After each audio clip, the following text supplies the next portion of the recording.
तिथल्या सभास्थळाच्या बंदोबस्तासाठी महाराष्ट्रभरातून पोलीस व्यवस्था मागवण्यात आलेली आहे। इथं प्रत्येक ठिकाणी चेकिंग होणार आहे आणि DFMD HHMD याद्वारे चेकिंग केल्या जाणार आहे।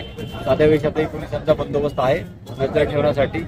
आणि जी ट्रॅफिक आहे, ट्रॅफिक व्यवस्था भडकल गेट करून पायी चालत सभास्थळापर्यंत लोक येऊ शकतात। घाटी साईडनी लोक सभास्थळापर्यंत येऊ शकतात आणि 5:30 पर्यंत खडकेश्वर मार्गे जे आहे तिथून पायी व्यवस्था आम्ही ठेवलेली आहे। 5:30 नंतर खडकेश्वरचा मार्ग तो VIPच्या आगमनासाठी राहणार आहे। 5:30 नंतर तो मार्ग बंद करण्यात येणार आहे।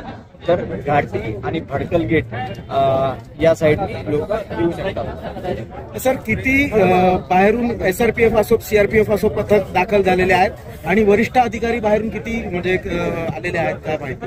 आकडा एक्झॅक्टली आपल्याला देता येणार नाही, पण मोठा फौजफाटा महाराष्ट्रातून SRPF आणि महाराष्ट्र पोलीस दलाचा मागवण्यात आलेला आहे। सर, संपूर्ण परिसरामध्ये किती CCTV ची निगराणी असणार आहे, किती वॉच टॉवर्स आहेत? CCTV ची निगराणी इथे कंटिन्युअसली असणार आहे। तसेच इथं वॉच टॉवरवर सुद्धा बंदोबस्त लावण्यात आलेला आहे पोलिसांचा आणि ड्रोन पेट्रोलिंग सुद्धा छत्रपती संभाजीनगर पोलिसांमार्फत ठेवण्यात आलेली आहे। तर ड्रोन पेट्रोलिंग आम्ही कंटिन्युअस या सभेवर आम्ही नजर ठेवणार आहोत।